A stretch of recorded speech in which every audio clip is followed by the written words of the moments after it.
All right, good morning, everybody. So we're getting a little bit of a relief bounce.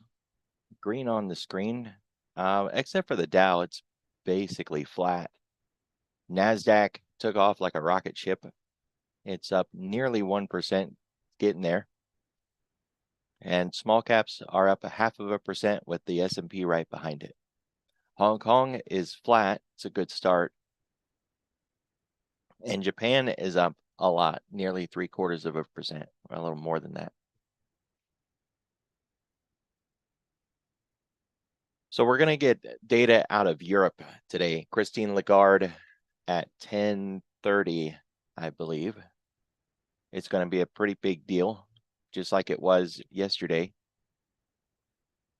And then all of these economic events as well, including Bosic today also. Davos is still going on, so we're going to be continuing to get people from there throwing things in the works.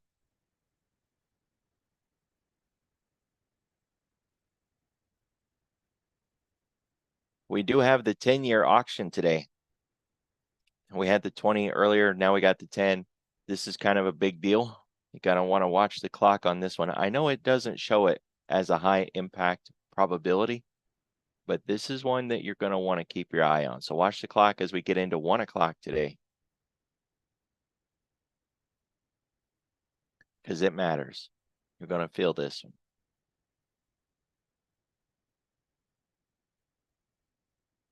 So as you can see, we're getting a lot of data out of the ECB today. It's not done.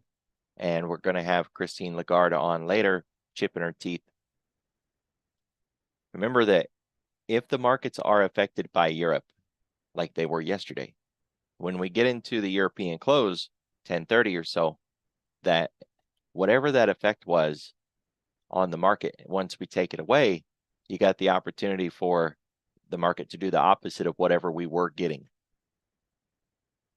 Right? It's just something to keep in mind. If it was negative, like yesterday pushing us down, then we flip over and we can go in the other direction. Doesn't mean it's going to stick, just that we can swap from whatever we currently have to the opposite of what we have. Energy got a little pop to the upside as this rebel situation escalates. There was also news yesterday that Pakistan jumped across the border and attacked some people, claiming they were just defending themselves. So this entire situation just continues to spread and get worse. So the short on energy seems like it stalled out and we're not getting anything at the moment for a short. We're still stuck in this box that I drew from the first of the year. We haven't done anything other than wick outside of it and come right back in again. So, for an iron condor or something, this would be a great setup. But for a directional play, it's a theta killer. Here's your S&P levels for today. Do you want to just catch a screenshot?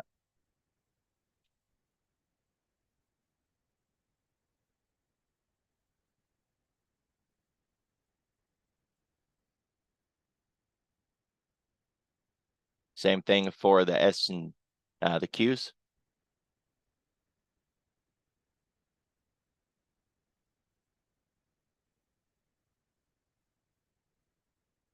And if you want it for the SPY instead of the SPX,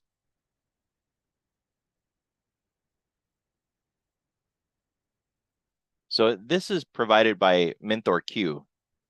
They don't have futures data yet. What they do have is a chance for you to take the S&P data and lay it on top of the futures data, and then you offset it by X amount. I don't like it, so I don't do that. I go and I use something else. We got spot gamma. I don't really care for the spot gamma indicator.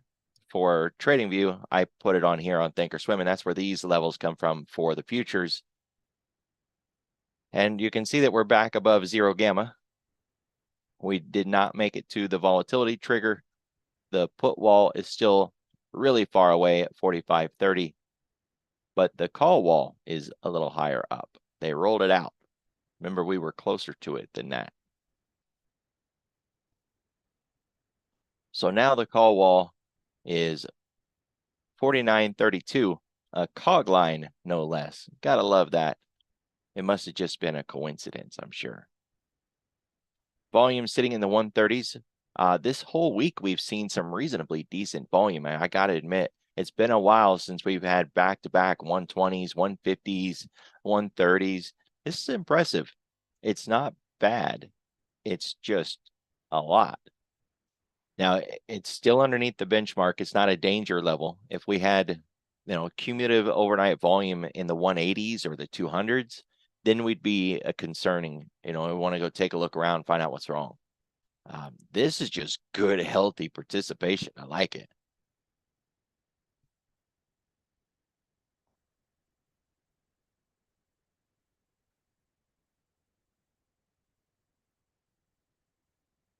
Once we see that number, though, we don't need it. We just get it out of the way. All right, so we opened underneath the daily pivot point, which puts us in a bearish posture, but we managed to overcome that. We're now above it, and it's been just a straight shot. This is what news looks like, right? This isn't trend, by the way. Someone said something to me earlier this morning about this is a great trend.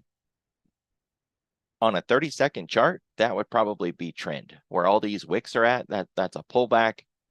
I could maybe see how it's possibly a trend on that time frame, but this is one-time framing. This is just parabolic, single directional push. This is the kind of trading that everybody thinks they want to get when they're trying to trade something like this, and they're trying to treat it like it's that. I know it sounds funny when you look at it that way, but there's no doubt who's in control here, right?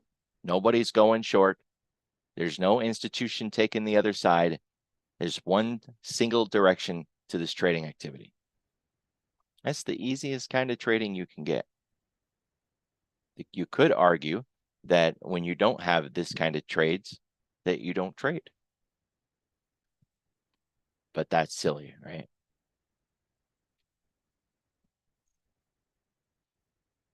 We're still holding above the half back of the 3-day. We're still sitting inside the door. It's the day one open range.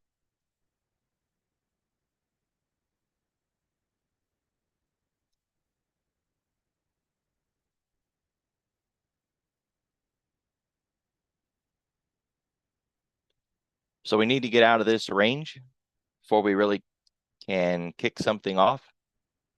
We have now established this lower high. It's confirmed, it's set, it's good to go. Yesterday, we were still sitting in an area where it had not yet pulled back enough for us to have that validation. We have it now. So now it comes down to what are we going to do with it? We have the lower high, and we still have this low here, and we're trapped between those two. For anybody looking at swing trades or trend trades or long-term trades, this has to change because it's still just a topping pattern until we get above this and break through it, or we fall down below this and get a reset.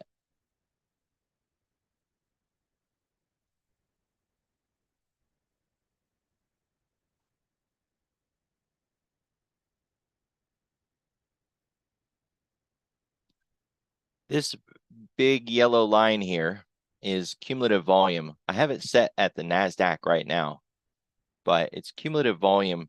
And depending on what broker you use or where you're getting your data, you can point that thing towards all US markets instead of just the NASDAQ, which is what I have here on TradingView.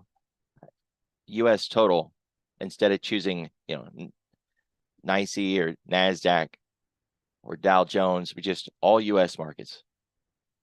And while this one doesn't have my moving averages or my Bollinger Bands around it or anything like that, this is pretty easy to see. Right? Net selling is in control, and it's not done yet. It's still pulling back. And it doesn't take much of a pullback right? I know we've got oil sitting up here, but whatever's sitting up top doesn't matter. We can put anything up there. We could put VIX up there. It really just doesn't matter what's on top.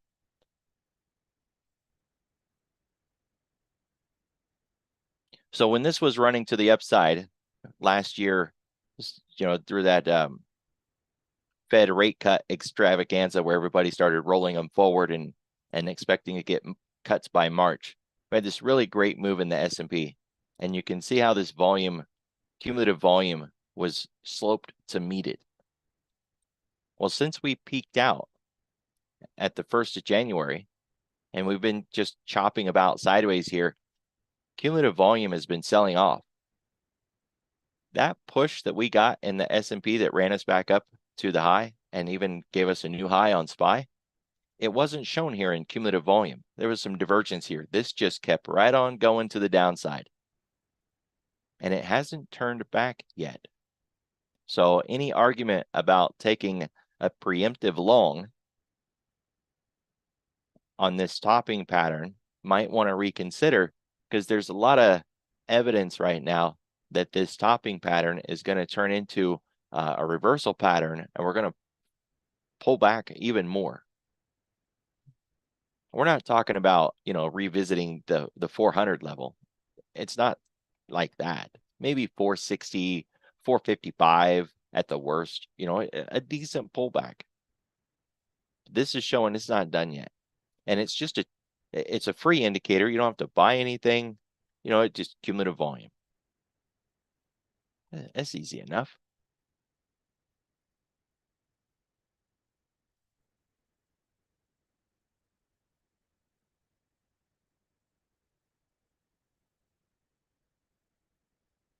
We're at the ADR half, and we're at the 10-day moving average. We broke above the 20-period moving average today in this rally this morning.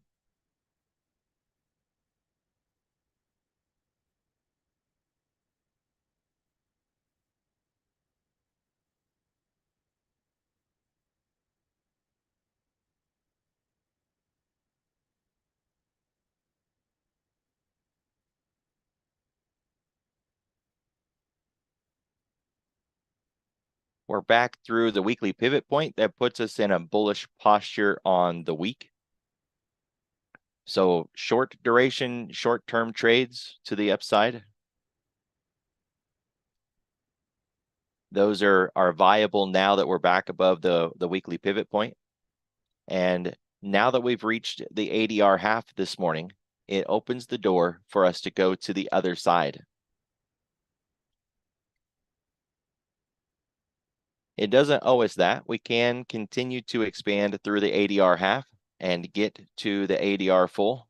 But to get there, we'd have to pass through this bright green line, and that's one of the strongest voodoo lines that we have. So we can get through it. We can see back here, we've crossed through it before. It's not impenetrable, but it's a chore to get through that thing.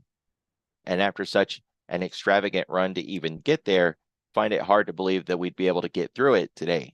This has been a productive move already. So one of the things they teach about IB, initial balance, is that the range that we have in the Globex, that first 1 hour range, that sets the tone. And it asks the question, have they accomplished what they set out to accomplish today? Is their work done? Is there any reason left for them to come in and trade? And if the range is really narrow, then the tell is that we could expand later because, well, they haven't traded anything really, and that they've still got all this work that needs to be done. You take a look at something like this, and you have to believe that they've got a lot of their work done. How much more buying do they need?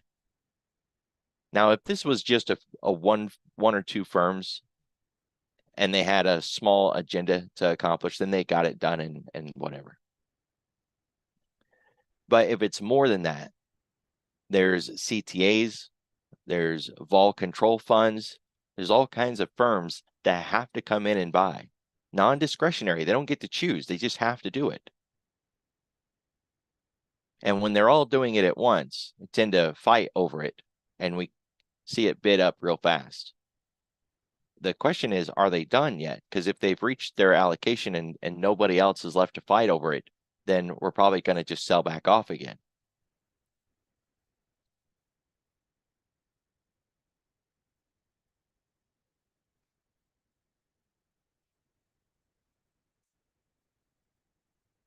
So we reached the cog line. We're at the ADR half. Most of the time, this is where the market stops running because it's half of what the average is.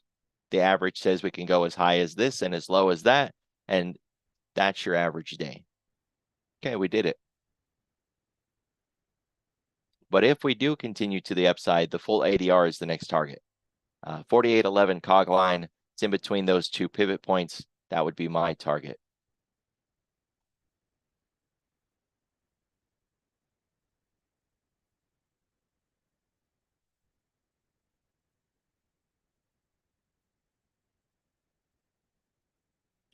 $10-day, 30-minute volume profile, we're right back to the point of control. We're going to build on that. So it's something to consider. It's where all of the volume is at on this 10-day, 30-minute chart. The greatest amount of volume is right there. The expectation is that if we get back to that spot, there's going to be more traders who want to trade right there. Either it's because they were trading there earlier and now they're being confronted with their trade decision that they made. How would you feel if 2 days ago you got short here and now we're back here? Or you got long here and you held bags and now we're back here? So greatest amount of volume, point of control is often a restrictive line in the sand, not like a support and resistance per se, but as just a concept that if this was where the greatest amount of volume was at and the greatest amount of traders took trades here, that when we get back there again, it's going to happen again. And that makes it restrictive, support or resistance.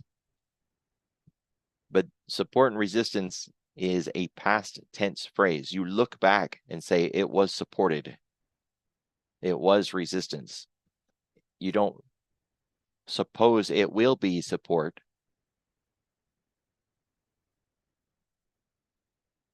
So you can see this morning we hit a ceiling. Very large amount of volume at this high, even though we didn't spend a whole lot of time here. That's why having both of these on at the same time provides some context. The one here on the right is TPO, time, price, opportunity, volume by time. And the other one is a volume profile, just your normal, everyday, run-of-the-mill volume profile. When you set them side by side, you can see if we spent just a little bit of time and got a whole lot of volume, which would indicate, in this case, a ceiling. If it would have happened along the bottom, then it would indicate we hit a floor, an iceberg, so to speak. Isn't that cool? Yeah, you like it. We do have a VPOC, although you could argue that we nicked it, just tagged it by a tick. But I think the argument could be made that we really do want to just carry this one forward. So we're going to put that one into play.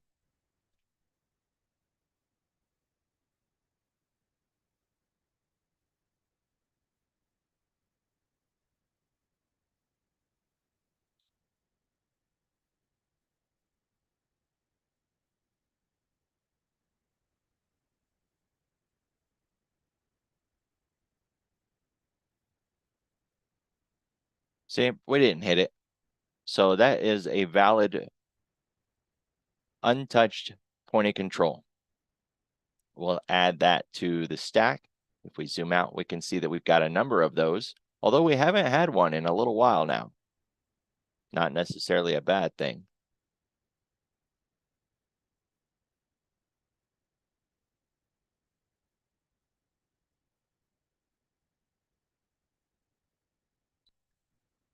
We're still 2% above the 10-week. It's very likely that throughout the day today, we're going to see this curve back up. Zoomed in as close as I am, you really can't see it, but this is more of a wave than anything else. It's a very ugly wave, certainly choppy and blocky, but it's a wave nonetheless. And it looks like we're not going to get that reset against the 10 if we continue this move back up again. We did reach the edge of the weekly expected move yesterday and came back in again. My stats on the weekly expected move don't count short weeks. Generally, if we get to the edge early in the week, then I will go long. So Monday or Tuesday, if we get to the edge, I'll take it the other direction. But I don't do short weeks. Something I learned a long time ago. Here, for an example, Tuesday into Wednesday, we got into the edge. I would have took a short there, and that would have been a decent short, right? But short weeks, bad idea. Last week, for an example, we got to the edge on the first day. Trying to short that wouldn't have worked. We stayed outside of that the whole time. We never got back inside. So it's not a perfect system by any means, but while that was the second day of the week, all things considered, it's a short week. I wouldn't have tried to take it to the upside, but if you had taken it, it would have worked. Now the expectation is that we get back to 48.11. That would be Friday's close last week. And then perhaps come up and challenge the top side, although it doesn't owe us that. It's not like the ADRs, right? The ADRs, you get to one side, very likely going to go to the other side if you do it early enough in the day. For this, it would be if you do it early enough in the week.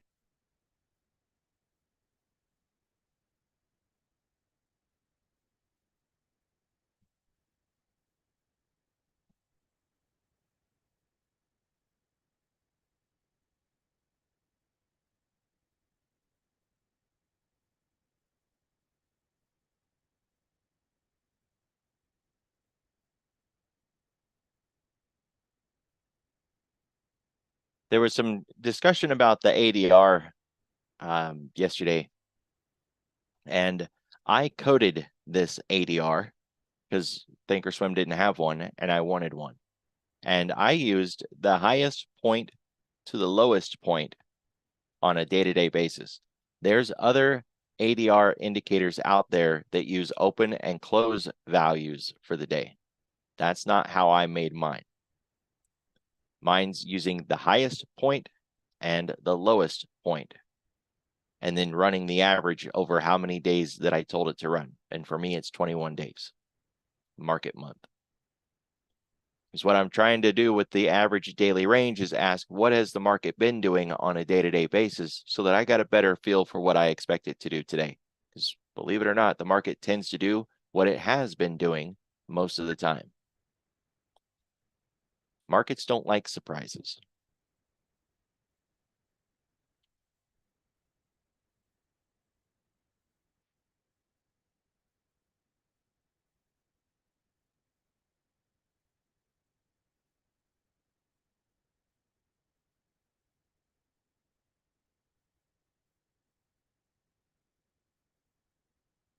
So looking at things that are up this morning, semiconductors are up the most, and then gold miners, the FANGs are also up. Behind that is tech, solar, China ADRs, airlines, consumer discretionary. It dribbles out after that. So rising tide, we've got just about everything this morning, making some good moves to the upside.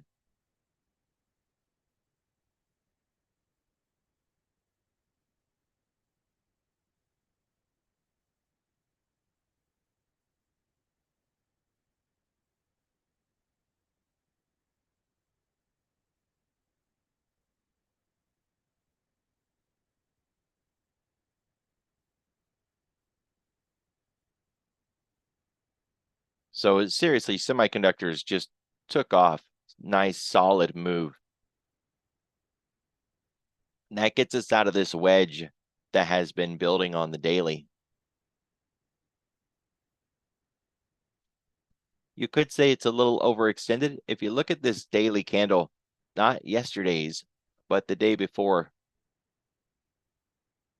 Or I should say yesterday's, this doji candle. Although I don't think that'd necessarily qualify for a doji. Maybe a dragonfly or something. Either way, that's a strong recovery off of that highest volume VWAP line. And if you look back here, it kept getting defended along that low, right? That 171.25. They just kept stepping in there and buying it up. But there was a lot of resistance across the top. They just couldn't get through it. So yesterday, really big recovery, say a pin bar. Either way, really strong recovery. Then the follow through. This bar, unlike on Thinkorswim where it doesn't show you on the daily chart, the pre-market moves, this bar is this morning. So we're talking about a market that ran all the way back up off of those lows, closed higher than 50% of the bar yesterday, and then gapped entirely outside of the candle, broke this big control bar, and has ran all the way through the pivot and on up. That's a fantastic move. Very strong. Very bullish. Lots of flows. And it's not just one name, right? This is an ETF. So it's a collection of semiconductor companies. That's a fantastic move.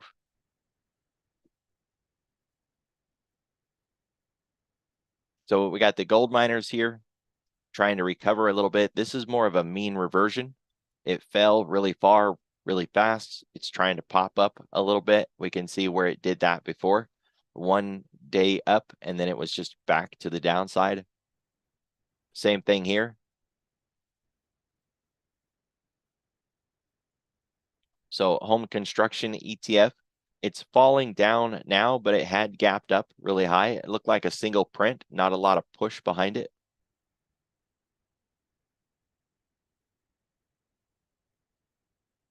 Solar, this thing has been beat down and beat down for so long. It's almost due a little bit of a pullback. So mean reversion again. This is not, a bullish name that you're going to want to go chasing after. The KWeb constituents, BABA, Baidu, JD, PDD, same thing.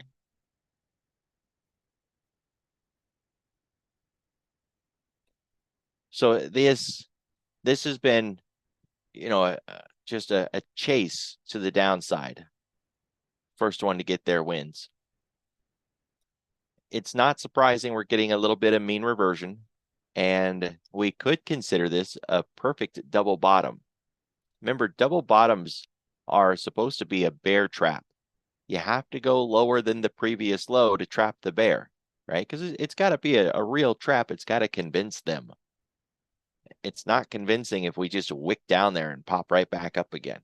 So this is the low that I'm referencing. Instead of using the angled trend line, like TrendSpider did here, just shoot the line straight across. And you can see that we cut down below that level. And we're still below there, even this morning. Or at least on the weekly we are. Let's get back to the daily. Yeah, we're still below there. So if we're going to get that turnaround in the China ADRs, this is the perfect place to do it. The thing is, we don't know for sure that this is a bear trap yet. We can suspect that it is. It fell through just enough. If it had gone too deep, then we would just run the short. So it's a good start that it started to pull back.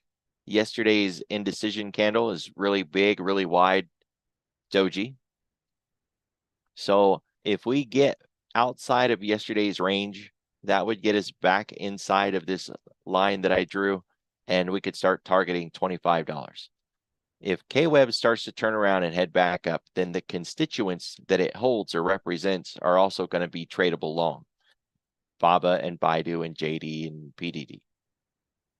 It wouldn't hurt either to look at the China EVs, NIO, XPEV, Li Auto,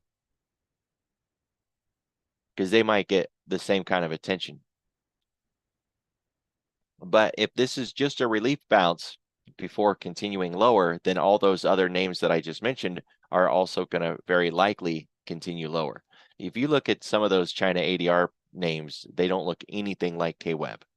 So it's no guarantee, that if KWeb falls, say JD is going to fall, but JD would have weight against any rise that it would want to make.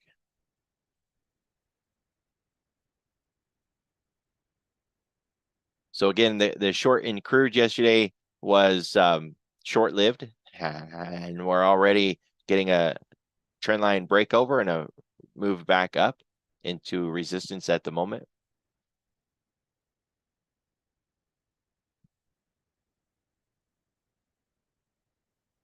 Not getting really anything out of pot stocks this morning.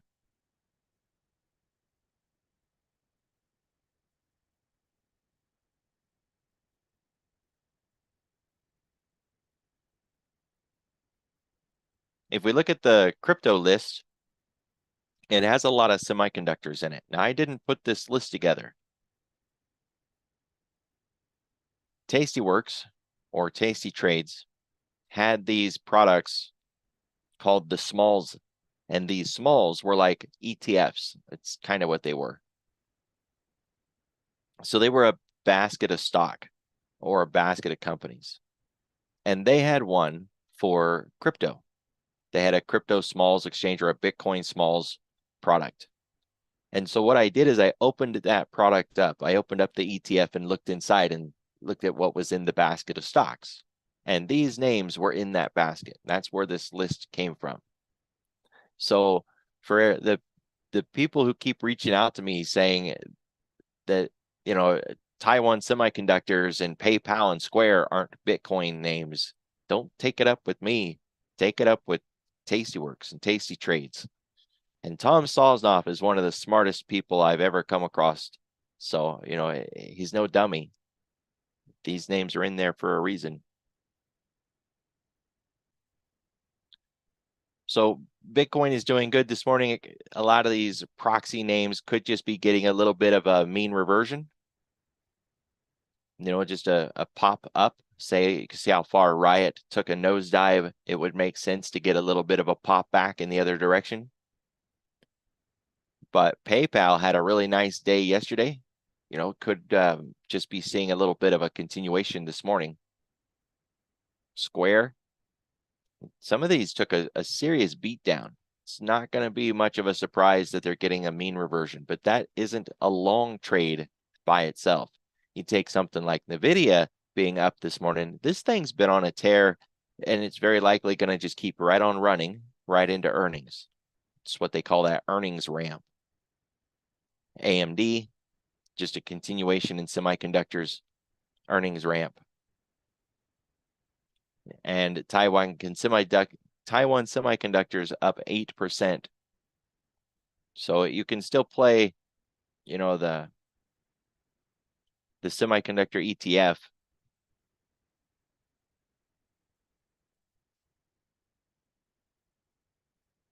If you want to take that route.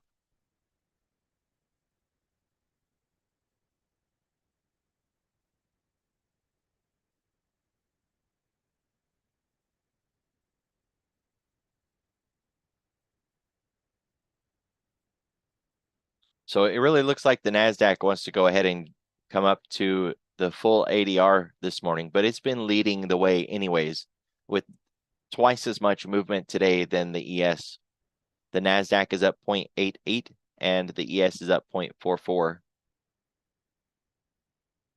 10 years down, considering where we closed yesterday and the high that we set yesterday. VIX continues that fade off. The dollar's up off of the lows, but basically it's just flat on the morning. It has come back clearly back to where it opened, and that's about all we got out of it. So a whole lot of nothing. Same thing with US dollar Japan. After opening up a lot of running around, we're just barely above the start of the new day. Could argue, it hasn't done anything. So while those have been neutral or stagnant or really just not doing much of anything, the S&P and the NASDAQ took advantage of it. So, this is that concept of, if these aren't giving us negative weight and holding us back, the market's just going to buoy to the upside, because that's what markets do. They go up unless there's a reason not to.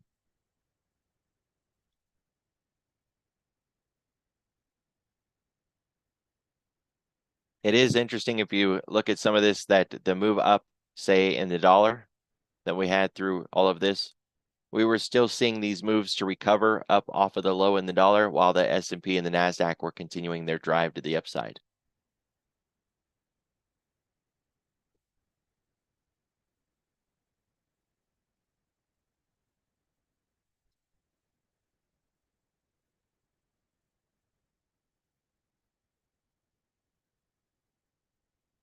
So not really getting much out of bonds either. They're not necessarily falling away. They're not moving the opposite of the markets. So it's not stocks versus bonds. Rather, it just looks like bonds are left for dead, basically being ignored, and all eyes on equities this morning.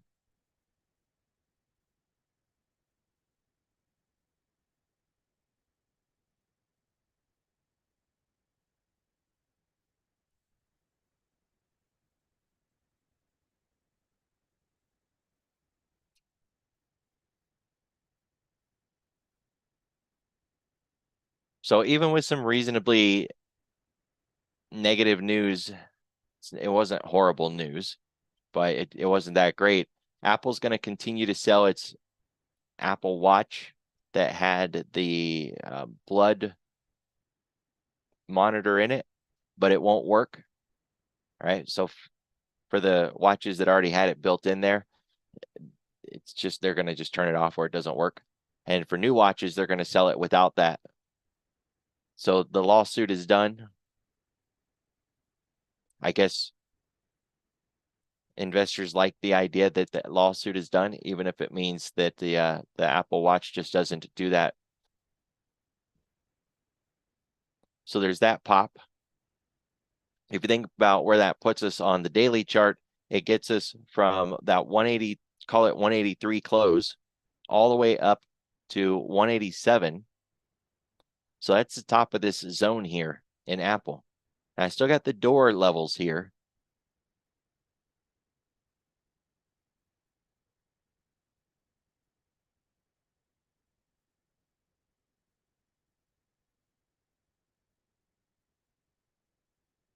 So we're still talking about Apple underneath 188, and it would need this door breakout. Day one open range, DOOR. I don't see it getting above 188. Call it 188.50 today.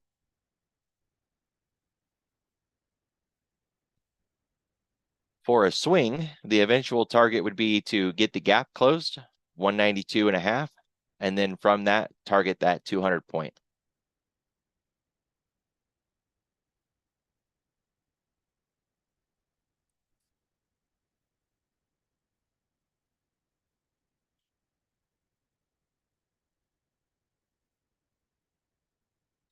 Really good gap up in Microsoft this morning.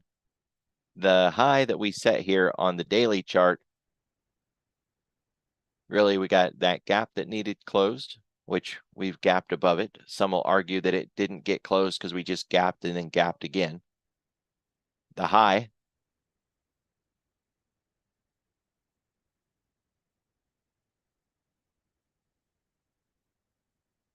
$394.03. So that's what we hit this morning and gave ourselves a new high, just barely. That's the level now that we have to get through.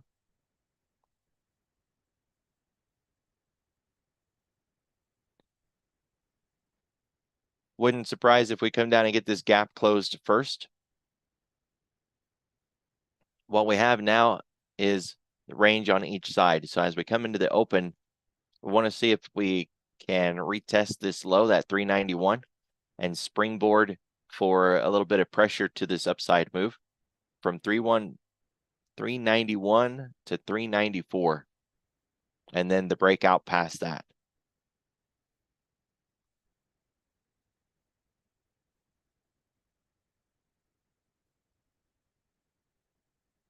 You can get to 396 and overshoot to 397.5.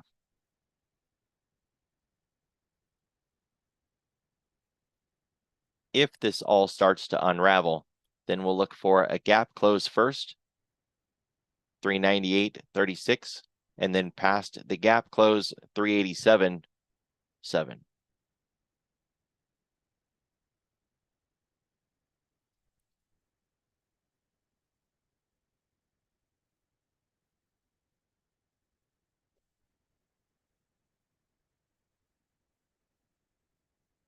Nice push in Amazon too. All these fangs got a nice pop. One gap close was there, and the other one already got taken out.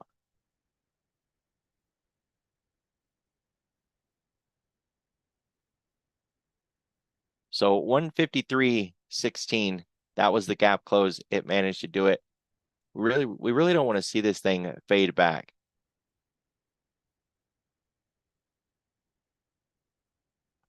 $154 is very likely the line in the sand to the upside. And on this fade back, we want to keep that breakout. So it needs to hold above 152.64. As we come into the open, fading back and getting a Busby off of that level, finding some support there for the move to the upside would make perfect sense.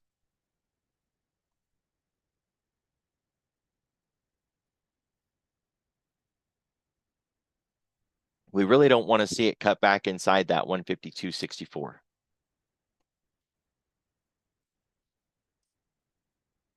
We were doing a deep dive yesterday on Tesla.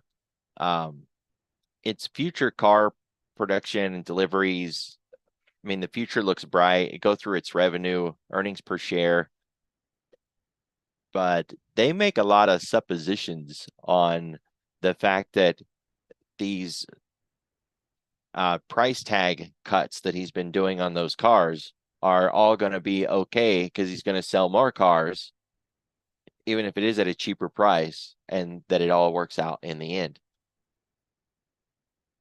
Anything with supply chain issues or, issues on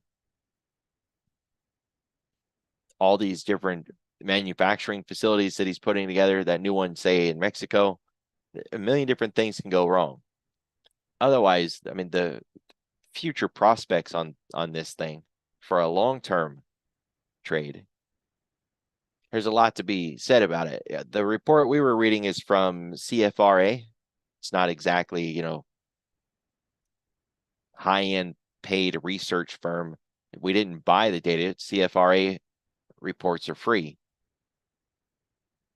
But it's worth a read on their forward future, even just earnings per share estimates are interesting. So the line in the sand that we had on that was that it really needs to hold above 200, right? If it's going to, turn around and have a bright future, yada, yada, yada, it needs to hold that 200 level. None of that really has anything to do with today per se. Just we did a lot of work on it. It was worth mentioning.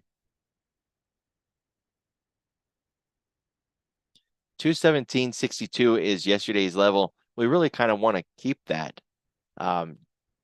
We can fade back down and wick through at the open, but we certainly don't want to fall all the way back down to this 214.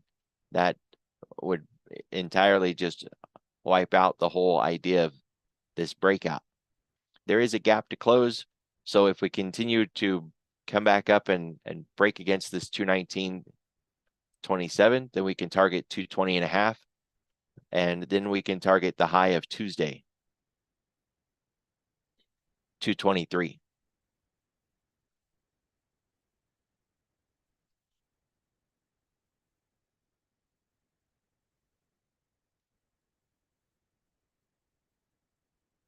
The move to the downside has been really clear here. The argument is, are we done basing down here before we move up? Or is this just a reflexive bounce after such a solid move to the downside? Is it just a little bit of a bounce before we continue lower and work our way down to that $200?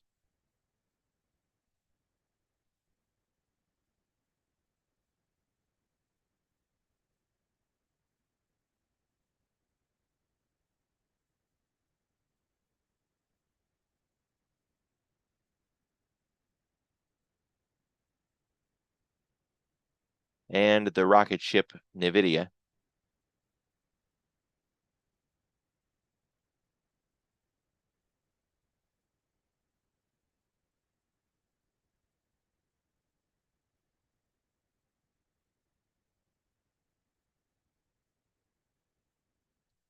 Needs to hold the breakout, so stay above 567.8.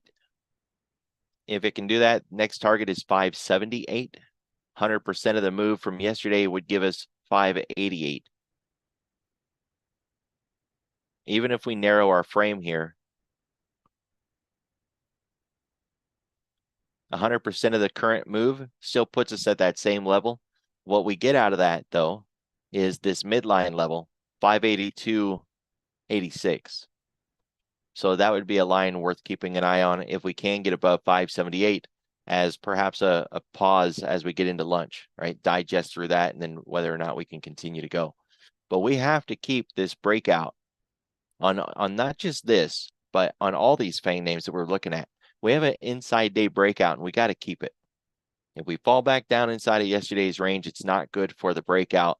Calls into question whether we can even sustain this move. We got a rising tide, so you're going to see through the morning, you know, the advancing and declining issues they're going to open positive. We want to keep them. Keep your eye on the collective ETFs to see that the rising tide does continue to lift all those boats, and then watch the news. And as long as we got that positive exuberance that gave us this push to begin with, then it should be a reasonably decent day. But this isn't like a bullish backdrop for the broader market in a greater swing trade concept. We're talking one day pop to the upside after some, you know, negative week kind of squishy numbers. So let's kind of keep that in mind. All right, watch the clock today. 1 o'clock, really, really important. Everybody be careful, be safe. I'll see you tomorrow.